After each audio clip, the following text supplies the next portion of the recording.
advantage for me because I'm hard of hearing also. So when they blast me too loud, I'm not as bad as you are, Ronnie, but I am hard of hearing. And so when they blast me behind me, that actually distracts me, and I'm having more trouble. As I've said before, I am hard. So again, when you respond or speak up, please speak up loud enough because it's just a little bit of a challenge for me as I get older.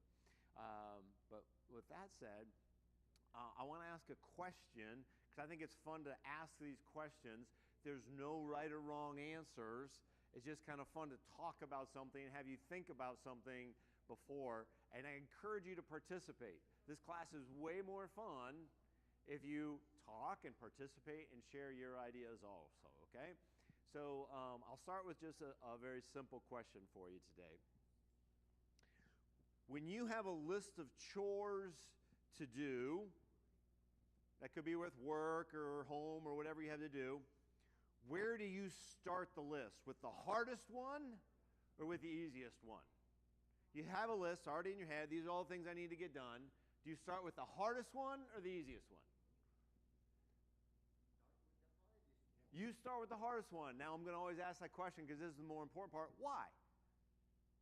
If you want with the hardest to begin with, it starts to get easier as you get. So you want to start hard and go easy. Okay, that's good. There's no right or wrong answer. We have a sauce answer back here. All right, with Vicky, is that right? Okay, Vicky. You start with the easy? Why? That's the question I want to ask. So why would you start with the easy one? So you want to get through a couple faster ones that are easier so you can do that. And then that would build you. Okay, anybody else have a version that they like to do? Jason? This is a daily practice for me. Okay. And when I'm painting, I always start with the hardest thing first.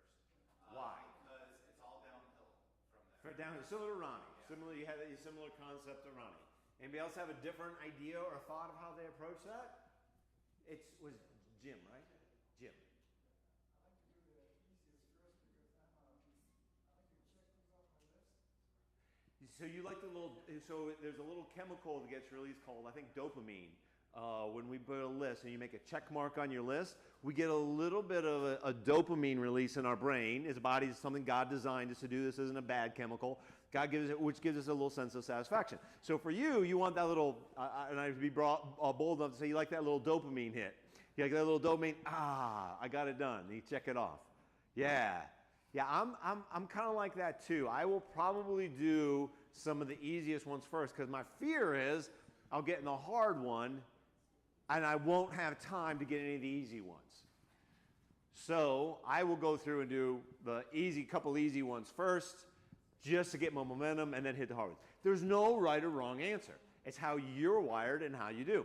What we're going to look at today is how a couple Bible characters approached some things, and that's what made this little bit exercise a little bit fun. So as we look through here, look for these same things in some Bible characters. So what I'd like to do is start out with just a word of prayer. So if you would, let's bow our heads and we'll just open the study with a word of prayer. God, I thank you for the opportunity to come together today. Even though the sound system isn't working, we know that your presence is here. So we ask for you to bless this discussion, help everyone to dig in and get to know a little bit more about you so we can understand your character and we can fall in love with you again just a little bit deeper. God, we thank you for the time together. We ask for the presence of the Spirit. In Jesus' name, amen. So we're studying this quarter the book of Joshua. So that's in the Old Testament. It's the book of Joshua. And we find out some very interesting things. In this week's lesson, we specifically focus on just two characters. Lots of characters in the book of Joshua, but we just focus on two. And we're going to look at Joshua, the obvious one. But we're also going to look at this other character, this other person that's introduced in the Bible, Caleb. Now, Caleb is still a name that's pretty used, kind of common today, right? You ever notice that characters in the Bible that were good people get names of kids today, and characters of people who are bad characters? Like, how many kids named Judas do you know? Right?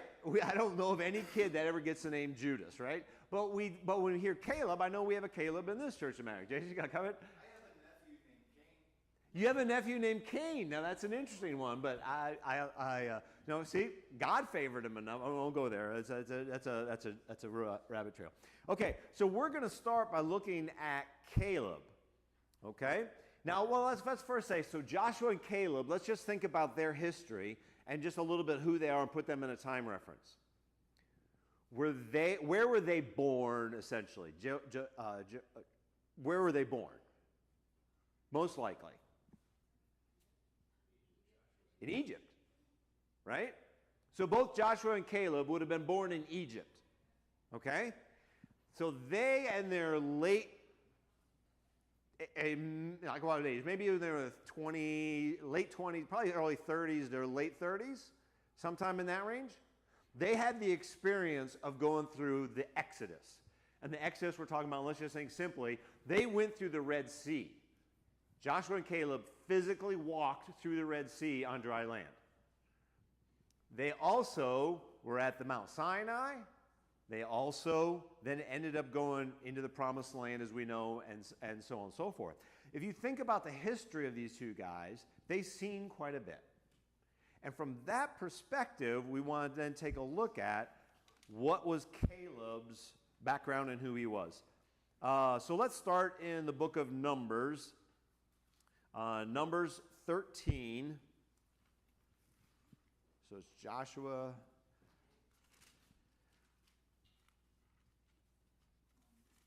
Book of Numbers, chapter 13. And I need somebody to read just verse 6, I believe it is.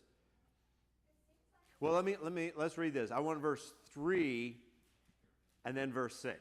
So somebody read Numbers chapter 13, verse 3 and 6. Ronnie, you have it? And Moses, by the commandment of the Lord, sent them from the wilderness of Paran. All those men were heads of the children of Israel. Okay. So the thing we want to take from that is they're picking leaders in each tribe from Israel. Okay? They're picking leaders, and then we're going to skip down. It gives a list of them there in 4, 5, 6, or whatever. But let's just read 6. Just verse 6. Of the tribe of Judah, Caleb, the son of Jephunneh. Very good. So close enough, right? None of us really speak the language well. So from the tribe, what was the tribe Caleb was from? Judah. Okay. So tribe of Judah, Caleb, son of Jephunneh, whoever his name is, right? Gives his heritage. So let's read another interesting fact about Caleb, just trying to understand his background. Turn to the book of Joshua, chapter 14.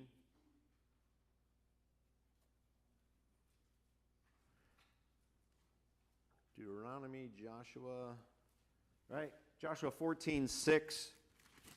Somebody else read that out loud for me. And the children of Judah came unto Joshua in Gilgal, and Caleb the son of Jephunneh and Kenite said unto him, Thou knowest the thing that the Lord said unto Moses, the man of God, concerning me and thee, and in Kadesh. Okay, so Caleb, does it say here he's from Judah? 14:6. We find something very controversial, and that's what I'm trying to understand. Last verse we said Caleb is from Judah. What does this say Caleb is from? Yep, and he is then he says Caleb, the son of his father again, so same father, what does your Bible say? I know, I'm digging deep here.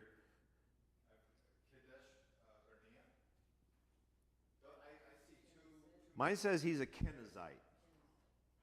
Does anybody else have that he's a Kenizzite? Yeah, Caleb the son of Jodah, the Kenizzite. Yeah. His father's a Kenizzite. He's from the tribe of Judah, but he's a Kenizzite.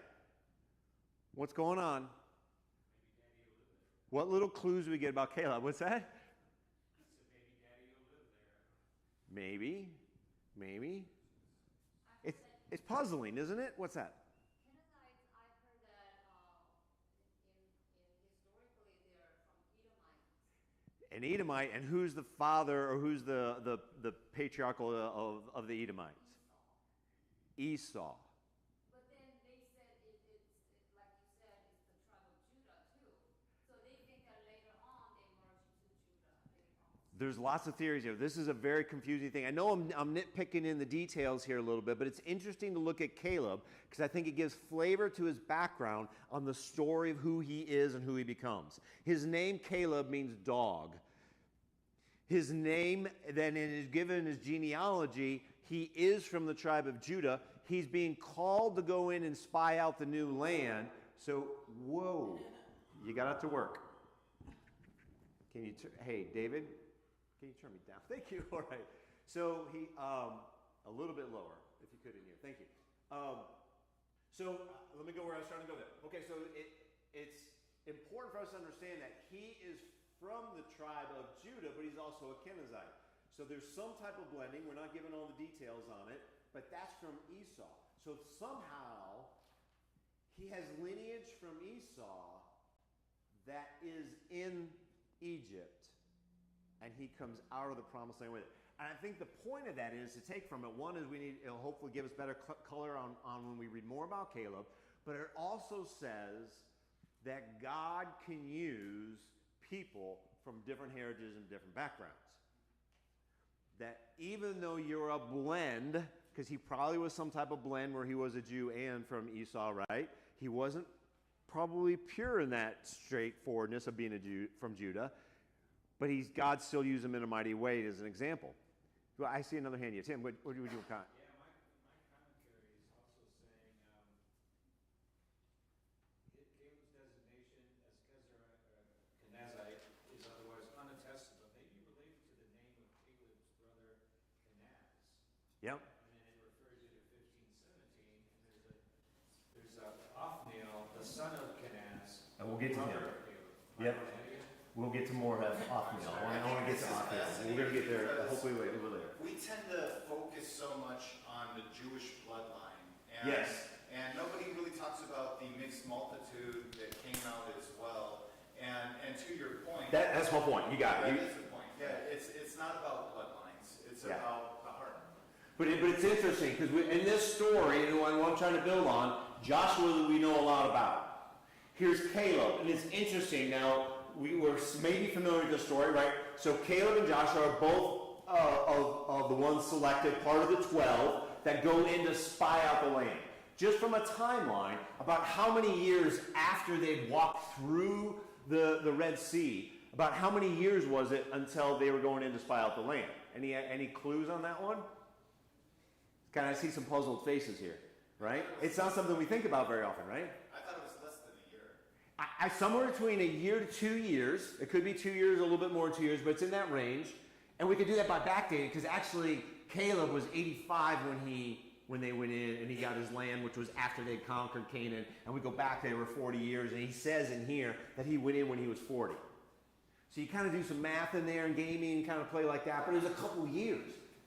I think we have this vision that the children of Israel spent the 40 years in advance and then went and spied out the land. No, this is early to us. If I had spent 2 years in the wilderness, I mean, I think it's early or quick, right? So from their perspective, they've got a couple years into this thing from the Red Sea, and here they go in to finally get the land that God has promised them. And we have these two characters, Caleb and Joshua, trying to do it. Just real quick, without looking in your Bible, name one of the other 10 spies that go into the land. Off the top of your head, without looking in the Bible. Can't think of one, can you? No. I can't either. Those names are lost into history. We still have them. But those names don't come in our mind because of the character of what Caleb and Joshua do. I'm building the story to let us know, because this is the exciting part. What do they do that makes them names that we still remember today? What do they do that makes that? They believed God. They had to believe. So I'm going to start that. We're going to go into that next piece. So we got to 12 of them, and Moses is still their leader. So Moses tells them very specifically what they're supposed to do when they go into the promised land and do spies. Now, first of all, they're called spies. Now, if you have 12 people all together in a pack, does that feel like spies? No, it doesn't feel like I'm in a spy zone if I got 12 of us going in. Now, I don't know if they split up a little bit or they broke into small groups. We don't know a lot. These are fun questions we'll have in heaven, right? Is how did you guys spy the land? But I want to read what Moses specifically asked them, because we want to very specifically understand what Moses wanted them to look for. God wanted them to look for through Moses. And then what they came back with. Okay? So let's compare those two right here. So first of all, I think it's I'm in Numbers chapter 13. I think I'm in like 16, somewhere in there. No, number 17. 17.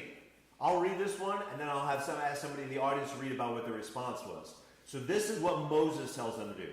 So Moses sent them to explore Canaan.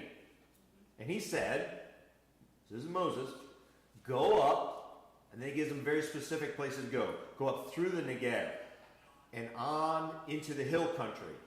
See what the land is like there. Whether the people who live there are strong or weak, few or many, and what kind of land they live in. Is the land good or bad? What kind of towns do they live in? Are they unwalled or fortified? Those are the cities, I'm assuming. Oh, by the way, how's the soil? That's important for people who are around us, right? Who need to grow the crops.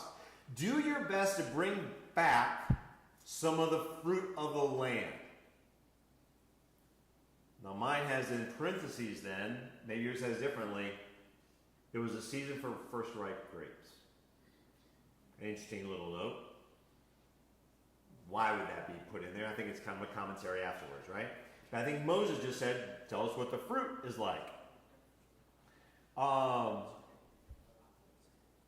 Okay, so I'm going to skip down to 23, and then we'll read, because I think it's just fascinating to say. So it says where they go up through the Negev, they go through them. In 23, when they reach the valley of Eshcol, they cut off a branch. Be very careful here. I think these are fun little clues that are in our Bible. They cut off a branch bearing a single cluster of grapes. Two of them had to carry the pole between them along. And then it just goes on along with some. What are the two other things that are brought back? What was it right here? Pomegranates and figs. Everything in the Bible is important for us. This is a weird little thing. I think it's fun to think about. Why does the Bible record the grapes?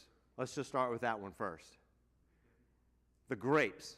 Why is it that grapes are brought back? Besides it's grape season, what do you think of when you think of grapes?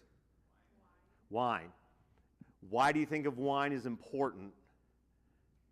In our knowing now where we are after the time of Christ, what's important about grapes? What's that? It represents the blood of Christ. What do they bring it back on? On wood. They bring it back on eights. They bring it back on a tree. They bring back from the promised land, I'm still trying to get us there, on a tree, grapes. Where did Jesus die? On a tree. What represents Jesus' death? His blood. We see a little clue here that the Bible throws us in the Old Testament about this cool little thing that in the promised land, Jesus is going to provide grapes, he's going to provide wine, he's going to provide his sacrifice on it. You could tell me I'm crazy on this one, but I think it's a pretty cool little thing. But what's cooler about that one, because I've always missed it until this week I was studying, and I was reading through it, I was like, why are there two other fruit that they bring back? And what are they? Pomegranates and figs. Two Israelites, now remember, this is all written for people of that time. What in the world would be important about pomegranates and pomegranates and figs? That's what was carved inside the new temple, the big temple. Pomegranates and figs. Pomegranates.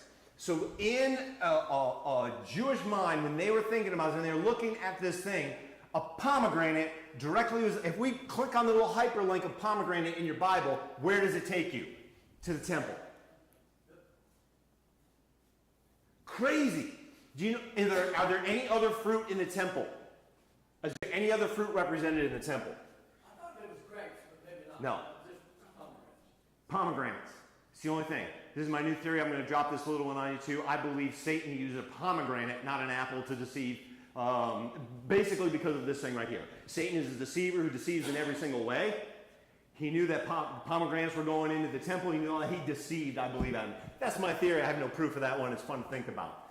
Wasn't an apple. It was a pomegranate. Couldn't have been, because he can't predict the future. He can't predict the future, but he mimics in every way he can. He was on a tree in the garden because there was another tree. I think it was a fig. I won't go there, but there's a reason. So then, what were the figs about? Let's keep digging. This is fun. Well, and maybe they were put in the temple as a memorial to the spies coming out with figs. Maybe on the other side of that one. Okay, I'll grant that. I don't have any proof of this. This is just fun conjecture. It's fun to think about. Fun to think about God and how it all ties together. And that's not opposed to your theory. No, it's not. Who cares? I don't have a. I'm not saying I'm right. I'm just saying it's fun to think about. The point is, the more we contemplate, the more we learn about salvation's story. And pomegranates are here. So the other one is figs. Why could it be figs? I just have theories. I don't have real proof of this. Why would figs be the other thing mentioned here? Well, we learned from Christ that how the cycle works on figs. The fruit comes first, and that is in the early spring. Summer. Good. Okay, that's where I love it. I love it. So Jesus uses the fig tree and the fig process for a very specific reason. What are we supposed to hyperlink in our mind back to when we hear figs and fig trees? First fruit. What's that? Israel. Israel? Caleb and Joshua. Where was the first mention of fig trees? The garden. What were the fig trees used for? Yeah. Yeah. Solomon, First Kings, it mentions that Judah and Israel dwelt safely under the fig tree. Yeah. There's a reason fig trees are used again. So we're supposed to hyperlink in our mind when we hear figs. We're supposed to go back to the Garden of Eden. What was it used for? It was used as a covering. It was used for hiding of their shame. And God comes down and says, you don't have any shame, and he goes through the whole process. We're supposed to link these things together. So I think it's fascinating that these three fruits are brought out. We always think of the grapes, and we talk about the grapes. Pomegranates and figs, I think, are important for us also to understand. Link that this salvation story, same story from Garden of Eden all the way through. Are figs also like representative of the fruit that the nation would provide if they're following God? Yes. That's why. Yes. I'm Yes. sorry if you said that. Yes. Another secondary conversation on the fig leaves. Well, the point is, these are fun, right? So here we see it. These are things that are very important in the Bible to us out. So now we know what Moses was going to tell us about. We know what kind of fruit they brought back, and we're supposed to hyperlink and see some things that are going on here. Cool. I was going to say, they probably also brought back, because they brought back those, the whole branch, they probably grafted it into trees in the wilderness. They certainly could have. A great branch, you can do that. Learn about it. Just like we're supposed to be grafted in, right? So when they go there, they already know how that fruit's going to develop, what to do, right? But if they're grafted into the promised land, they're being grafted into the promised land. As we read this, that's where I think we're supposed to pick up some of these additional little clues. I think we're supposed to pick up these clues. That's what's fun. Okay, so they go in, they come back, they explore the land, and here come the report comes out. So I would have, now I've read what they're supposed to look for. And let's see if they really did find any of that stuff when they get back out. So we'll do that in Numbers. I'm going to have somebody else read, somebody who hasn't read yet, 26 to 29. We'll kind of start in there. Numbers what? Numbers 13, thank you. Numbers 13, verse 26, and then through, I said 29, right? Let's start there and we'll see what we find. I got that. Now they departed and came back to Moses and Aaron and all the congregation of the children of Israel in the wilderness of Paran and Kadesh. They brought back word to them and to the congregation and showed them the fruit of the land. And they told him and said, we went to the land where you sent us. It truly flows with milk and honey, and and this is its fruit. Sorry. Nevertheless, the people who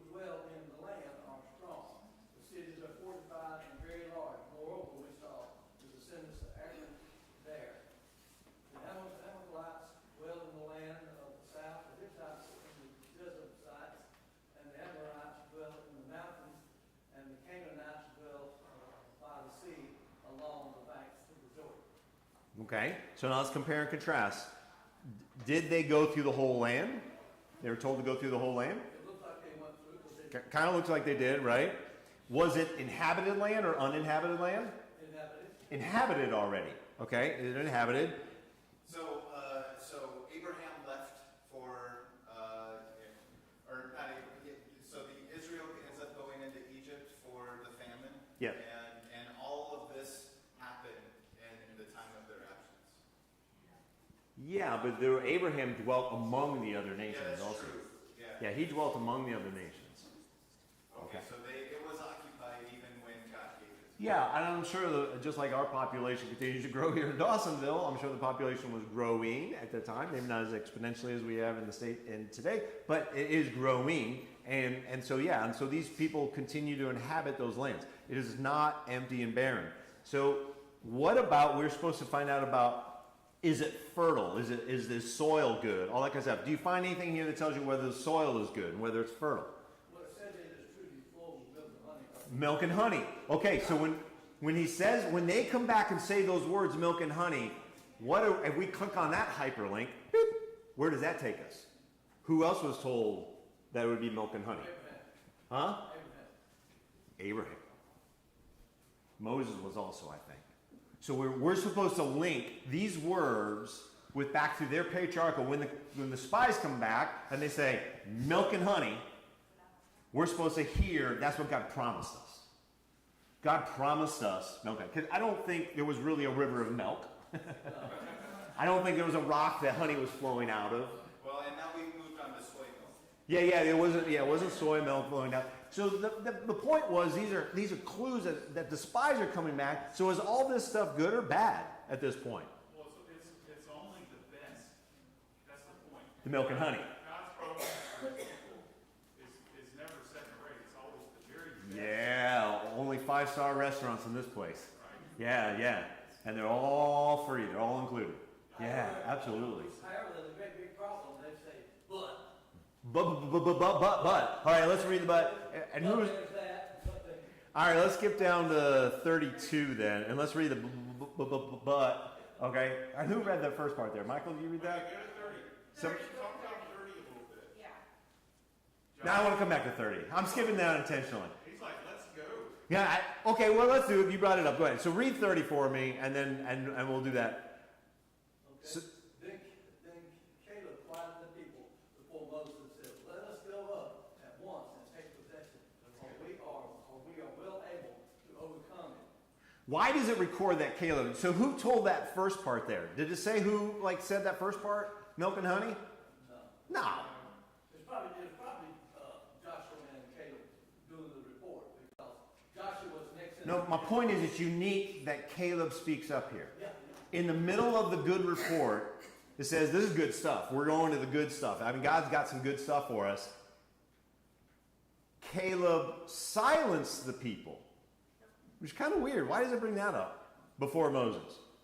Why does he quiet them when it's all good? When the whole report is like, yahoo, let's go. This is beautiful. This is all this good stuff. Yeah, there's people there, but milk and honey. Let's go. Well, I think also here, the reason it just says Caleb here, for the most part, is that Caleb was all in. Yeah, Caleb's all in. I think it's a good way to say it. God's on our side.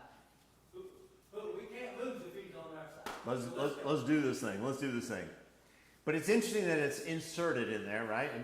And because you brought it up, I'll bring it up now. But then let's read that he silenced them and says, woohoo, let's go. He's hitting the rally drum saying, boom, boom, boom, let's go. Do you think they were excited by the report and they were Yeah. just a general sense of, man, this is awesome. That's a mix. Wow. So is Caleb trying to change the tone? I got Cynthia saying that also. Tim, what do you got? No, because right after they said land of milk and honey, they said, nevertheless, the people are strong, they dwell in the land, the cities are walled and very great, and then they saw the children of Anak. So then they got. And the children of Anak, just so people who may not know that, the children of Anak, what's so unique about them? Who do we know? Goliath, right? So Goliath's ancestry is Anak, or however you pronounce that one. So you're supposed to picture that this particular group is a very big people, strong, whatever. Okay, good. Was that it? Or So you they had more? became afraid because of that. Like Okay, so you think maybe the tone of them was like milk and honey, but the bouncer at each one of these 5-star restaurants is pretty rough. I think they were divided. Yeah, it's a mix. I think it's a mix. Yeah. I don't think so. I think it was only Caleb and Joshua. That's why the promise and the blessing is only to Caleb and Joshua. I love it.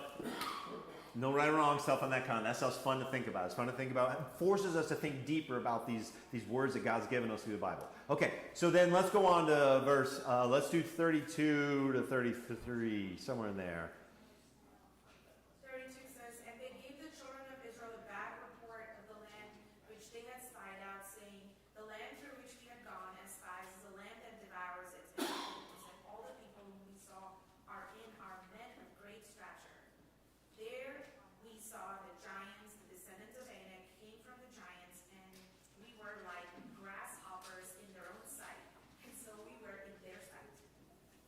Wow. All right, let's have some fun with this one here. It says starts off saying, hey, this is a bad report. So we kind of get a flavor for that it's not good stuff. But what are the things that they bring up that make it a bad report? Notice they didn't mention anything about the fruits of it or the benefits of the land. They agreed with that. Everything was about the obstacles of the people who inhabit it. Fortified cities? Yep. Moses said, did you see fortified cities? My guess is report said, yep, we saw fortified cities. Do we see a lot of people? Yep, they were there. They're dug in. Yep. So it's interesting that they say this little twist. And I gotta ask you this one, because it seems like such a contradictory. If the land devours the people, Then how are those people still there? They're cannibals. what's that? It was not true. That's a bold way to go, and I like where you're going, but go ahead. So it wasn't true. So they believe, so they were bringing back a report that you're saying now is not truthful. Oh, hang on to that one, because we're going to look a little bit more at that specific issue. And I want to pick that up. Where is that fun little jewel? I'm kind of speculating here, that they could have sat from afar off and watched these people of great stature kill other travelers who come through there, and that's how they got that, it devours the strangers.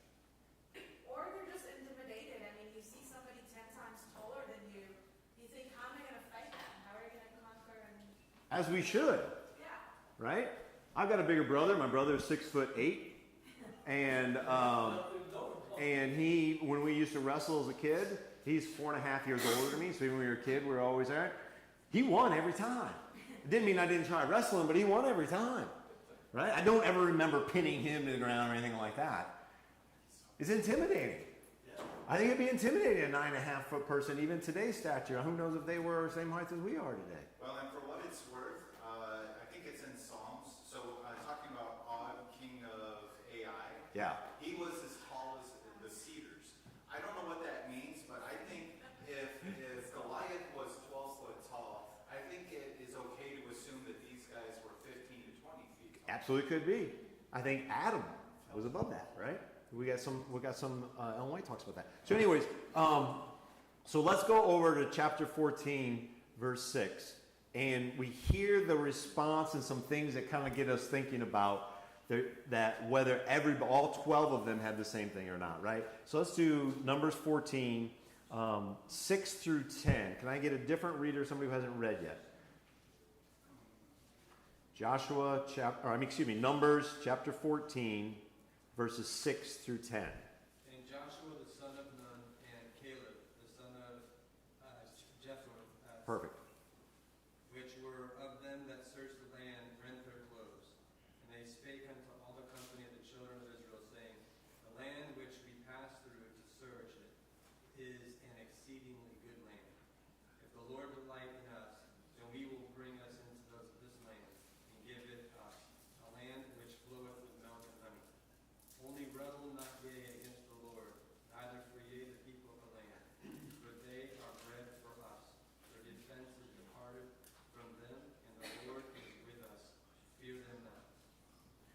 What does it mean? The first thing they physically do when Joshua and Caleb are presenting this message, what do they physically do to their clothes? What's that? What do they do to their clothes when they're doing the report? Now you have to know, you have to consider that Joshua and them said, hey, remember, who God parted the sea. We walked across it. He fed us this and did this and did this, whatever it was. Said he gave us water from the rock. And you tell me he can't go before us, or what we think? I want to start with, let's start this out. It very specifically says they rent their clothes. What does that mean? They, usually when they do that, when they sin against God, because they're showing distrust for God and He's showing the repentance. Yes. So they, Joshua and Caleb, are renting because of their sin? Because they consider all Israelites. What's another famous rent of the clothes do you remember The high priest. in Jesus' time? What's that? High priest. Yeah. Also, When they and what was his belief? Why did he believe he should rent his clothes? Because Jesus claimed, right, to be God. Because Jesus claimed to be God. So why would you rent your clothes if Jesus claimed to be God? What was he doing? What did the high priest believe that man was doing? Well, it's a protest. To protest, and he also was saying that you broke a commandment. It's a judgment. It's It says a- it here. You broke one of the 10 Commandments just now. You're claiming to be God. I rebuke you by saying, I rent my clothes, saying, I rebuke that you are doing something that breaks a commandment. The high priest did it to Jesus. This is my version of why they rent their clothes. I believe that they believe that the other 10 are lying and breaking a commandment. They're I shouldn't say lying, because that's not actually what the word says, right? It says bearing false witness. They are bearing a false witness of what they saw. And Joshua and Caleb take a strong enough position to say, I'm calling you out. You guys are liars. You're breaking a commandment right now. Right? And that's interesting to think, because they do that. In verse 10, what happens? What is the response of the people listening to this? All the congregation. stone. What does it say there? Nelson, read that out. Verse 10, what does it say? But all the congregation, they stones them with stone. And the glory of the Lord appeared in the tabernacle of the congregation before all the children of Israel. Okay, so if you think about that, when did you stone somebody? After they've been tried. When they broke a commandment. They've been tried and found guilty. You stone them if they break, if they're an adulteress. You stone them if they're bearing false witness. So here you have this image. I'm just trying to get the grandeur of what's happening here. You have the 12 spies come back. 10 of them say, it's bad stuff. We can't do it. We can't do it. God's not with us. 2 of them step over here and say, I'm calling you out, you're liars. This group back over here then says, you guys are liars. You need to be stoned. You get the gravity of it? This is some serious stuff. It's interesting. But also, another thing he points out here is Yeah. how the Lord appeared all of a sudden. There he is. I don't want to just stop with stoning. Just hold on a minute, even though he didn't say, he goes on to tell Moses. Moses doesn't have to step in, or Aaron doesn't have to step in and be mediator. When Joshua and Caleb stood up and said, you guys are liars, And Christ himself. where's the hyperlink with this to Jesus? Good, go. When the Son of Man returns, will he find faith on the earth? And this was all about faith. Yeah. This wasn't necessarily about lying, because the 10 spies, all they did is said, hey, they're bigger than us, we can't take them. And so what they were telling the people was without faith. And so this comes down to faith, and that's what God got so mad at. Yeah.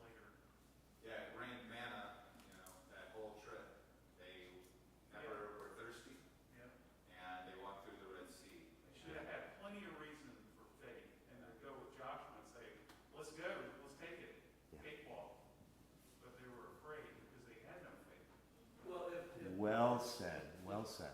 Verse 11 here kind of puts this whole thing. Okay. In perspective. Then the Lord said to Moses, how long will these people reject me? And how long will they not believe me? With all the signs which I have performed among them. And they saw not the first bunch to come across the sea, the second bunch was walking through the wilderness for 40 years, all the manna every single day coming in, all the water he said, and all the grapes, and Lord knows what kind of trees they pull food off of. But you take 2 million people walking through the woods or walking through the desert, you gotta have a lot of water, you gotta have a lot of food. So it's interesting that in this time, when the God had sent them out through Moses, said, go check out the land, come back, tell them what it is, because God had already told them what was in the land. Milk and honey, I'm giving it to you. Should they have needed more? No. Why did they have to send 12? Because of the lack of faith. But they picked the leaders and they sent them in. And when they come back, you see this, you guys are lying, where's your faith? Was really the fundamental issue underneath it. Well said, Nelson. And God has to step in. He doesn't pick a side. Moses comes in just after that and says that. But it's fascinating to see that when we are in a challenge, or when we are in a place where our faith is tested, and even though we're saying that, but it looks like I'm getting stoned, even though I'm renting my clothes over here against them, God moves in and just takes over. I can almost envision this in verse 10 here. Then the glory of the Lord appeared at the tent of meeting. I'm assuming they were visually close enough they could see, and that everybody else there saw that the glory of the Lord, all of a sudden there was like, whoop, and everybody's attention, like some people with rocks, the other people are saying like this, right? All of a sudden everybody turned and looked. These are my little games I play in my head, but this is like serious. It just got quiet, right? And everyone looked. I'll be right with you with just a second. And it says there, and it's very clearly, in the glory of the tent of the meeting of all the Israelites. Okay, I think that was it. Go ahead, David. It's interesting to note that we're told that if it was reversed, and there were 10 that said we could go and take it, and 2 were against it, Okay. the Israelites would have still doubted and not wanted to go in, and they would have tried to, do the same exact thing. So it lets you know where their heart is. Yes. Yeah, that's a good point. But let's go with that first solid. So is there a risk of any time you're in a group, though, it's called, I think this, psychology has a name for it, like I call it groupthink or something like that? Groupthink. Right, groupthink? Yeah, groupthink. There's a groupthink mentality that we fall into that same risk. We fall into this exact same risk. So that's another lesson we can grab out of this, is saying, well, all of these people can't be wrong. And they're right, that is kind of scary. There's something out there. It takes individual relationship and an individual faith. For Caleb, who wasn't really a part of the group, he was Judah, but he was, he's kind of a half-breed. And Joshua, strong guy, but young, kind of a punk. He's just chummy with Moses, that's all. Do you have something else you were going to say? I was just going to say, we kind of talked about that in our end time events. Yeah. Part of the shaking Yeah. aspect that's going to happen is don't be afraid to stand apart from the herd. Yeah. If you're standing on biblical principles, don't be afraid to stand alone. Bingo. Bingo. The majority is usually wrong. That's an interesting thing. But we played that game before. I don't know if you ever had it, where you ask a question, everybody stands on one side of the room or whatever the other. Some people are shaking their head on that one. It's fun to watch because the people who really don't know kind of wait for the herd to go one way or the other, and then they're kind of like, I'm over on the herd side. Because there's better probability. And we are born to be statistically relevant, where we think, well, there's better probability I'll survive. That's how we are designed. There's better chances of me surviving if I go with the flow. And God tells us to do something different, and that's the challenge for us. Wait. There's a mental that we miss sometimes in this thing. We make the Israelites warlike people, but they came out of Egypt where they were docile people. Yeah, good point. Slaves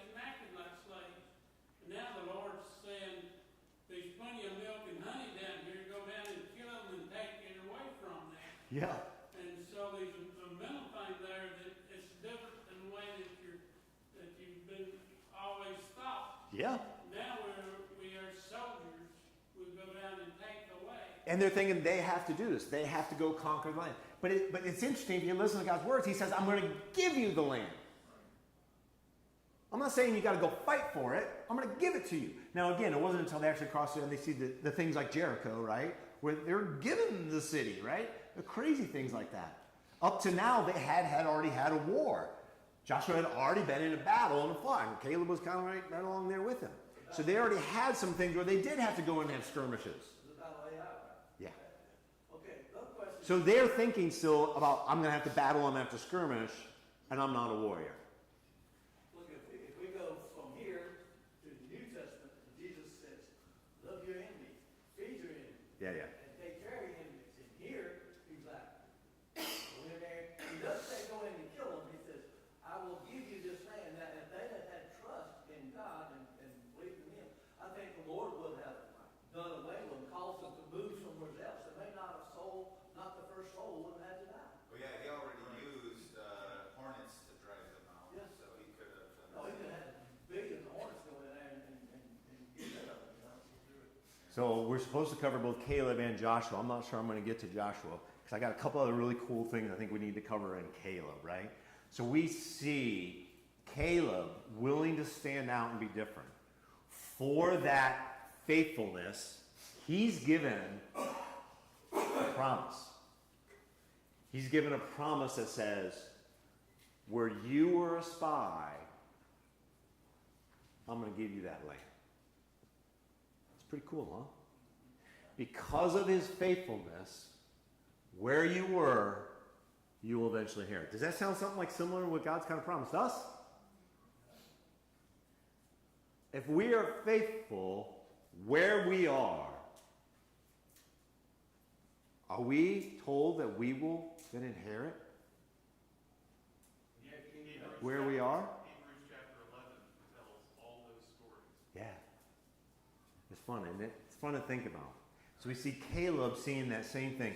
So in his microcosm of it, though, let's kind of go through. So as soon as this is, I'm going to have to fast forward the reel a little bit with me. So hang a little bit. We're going to do a little move along through time. So they go out 40 years into the desert because God says, you guys didn't give a good report. That generation can't go in and take the promised land.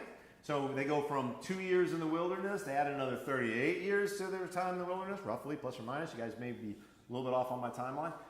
They go in with Joshua as their head. They go in and they take the land. It takes them, I think, somewhere between 5 to 7 years or something like that to take the land.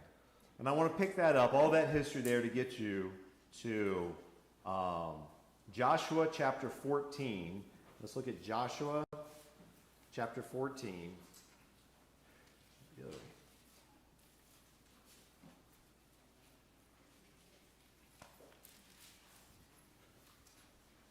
Verses 6 through 14.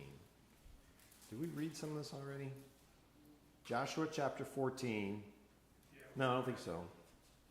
We read 6 through 10. Yeah, that's right. So let's just read. So this is what, because Caleb now is with them as they go into the promised land, and let's find out what Caleb is up to still. Joshua 14, 6, starting verse 6. Somebody else who hasn't read yet? Somebody else got that? Thank you, Mary. That's chapter 14, 6 through 14, or 6. Yeah, I'll probably interrupt you. I marked 14, so start reading and I'll probably interrupt you. That's just the way I go. That's okay. Then the children of Judah came unto Joshua in Gilgal, and Caleb the son of Jephunneh the Kenizzite said unto him, Thou knowest the thing that the Lord said unto Moses, the man of God, concerning me and thee in Kadesh Barnea. And then you want me to read 14? Yeah, keep going. You're in verse 7? Well, I'm in Joshua chapter 14, and then that was 6. Yeah, keep going. 7. Keep reading a little bit. Yeah, let's find out what's going on. 40 years old was I when Moses sent the servant. 40 years old was I when Moses, the servant of the Lord, sent me from Kadesh Barnea to espy out the land. And I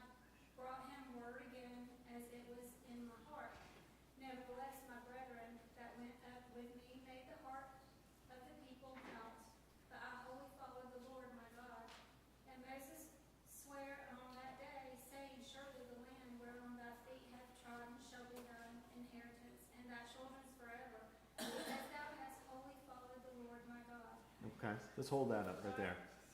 Let's hold it right there. So it's interesting again, if you think about the timing, like I've always talked about when in the Old Testament, when they call it, when is Jacob or Israel, when those, because you know that's the same name, right? So it's the same person. It's always interesting which word they use, because it is supposed to imply to us a little bit about what's going on, whether it was the Jacob guy or whether it was Israel's guy.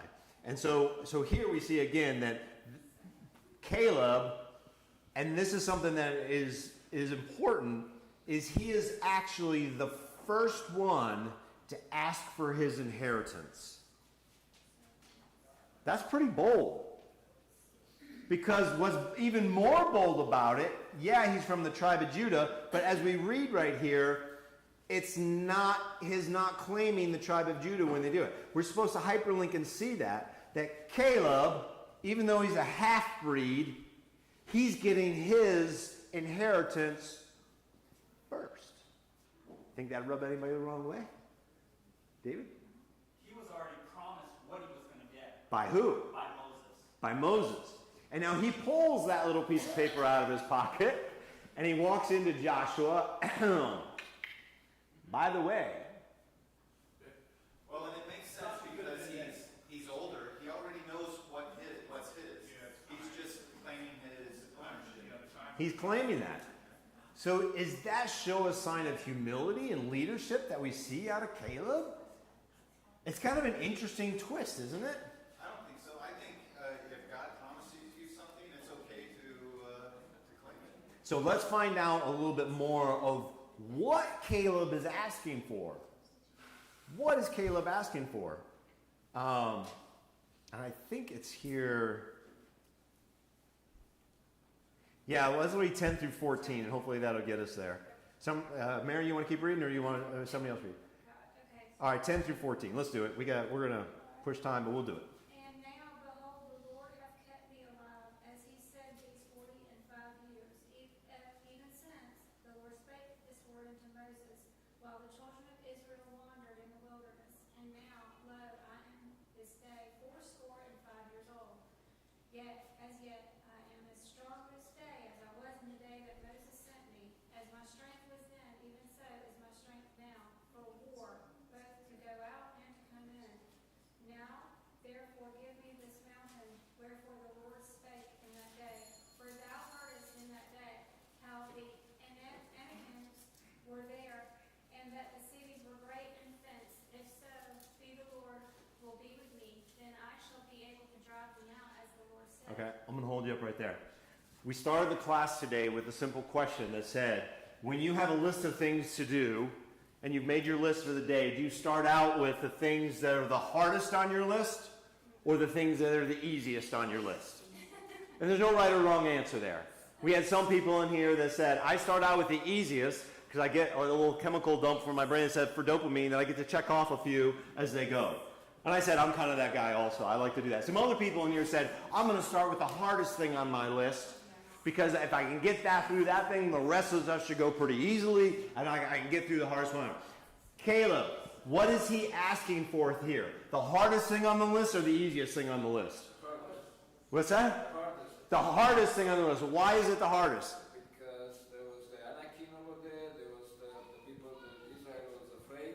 Yeah. And he said, I will do that. He walks in. Moses promised me this, pulled it out of his thing. He goes, I'm 85 years old, still strong as I was when I was 40. Yeah, that's amazing, because I was still as strong as I was on. But you remember, they lived a little bit longer than, Moses was, 120 when, right, plus or minus whatever. So again, just remember that they lived a little bit longer, but still, 85, he still got it. And more importantly, then he's got his own personal strength.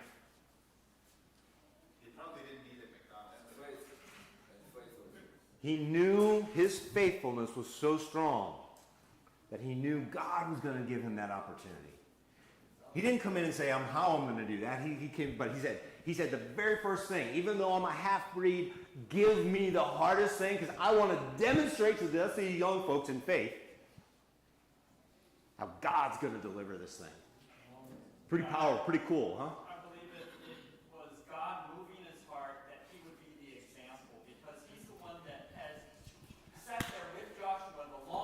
Yeah. And all those carcasses fell in the wilderness. Yeah. That sinned against God. They did not come in. So they only brought up the young ones. So the young ones saw all of those that. So if you want to be a leader in faith, you got to step out in faith. You got to demonstrate that. You got to pick the hard thing and demonstrate that your faith is there and strong enough to go after that. And I'm pretty sure Caleb stayed right pretty close to Joshua the whole time. I think they became very, very good friends and never left on the other side. If Joshua, It'll be fun when we get to heaven. I'm going to assume Caleb's going to be there. Go do this, Caleb. Yes, sir. It's going to be fun to get to heaven and actually have these fun conversations with the real people who actually walked there and did that there. I'm sure there'll be amazing stories that'll entertain us as we learn more about the love of God. I'm out of time on this one. I didn't even get to go to Joshua. But it's fun to dig into a character, Joshua and Caleb, the faith that they had. Caleb is such a good man. He's recorded to go on and put up his daughter as an opportunity for someone we find out is Othniel, however you pronounce his name, who goes on to be, the first judge of Israel. So you see this trickle-down effect, which is what I think is important for us to walk away with. Not only are you affecting when you make that bold faith decision for you and your family and where that's going to go, you're having a lasting impact on generations when you're willing to stand up and say what is true and right, even though the herd and the masses are saying, that's wrong. Pray with me. God, I pray that each and every one of us in here have the courage to be a Caleb, the courage to be a Joshua, when the entire movement of body around us is saying, that's not right, that we're willing to be people of faith. God, we need to learn these lessons. I love these little lessons through the Bible that give us courage and hope, that we can do the same, that we can stand up for what's true and right. We can stand up for you in a mighty way. God, I pray that we do that today. I pray that we do it this week. Give each and every one of us an opportunity to stand up and be faithful for you this week. We need to strengthen these muscles and be able to be ready as it gets harder and harder. So give us the opportunity this week for us to practice strengthening our faith. Let us be like Caleb. We love you. Can't wait till you come. We ask this in Jesus' name. Amen. Thanks, everybody.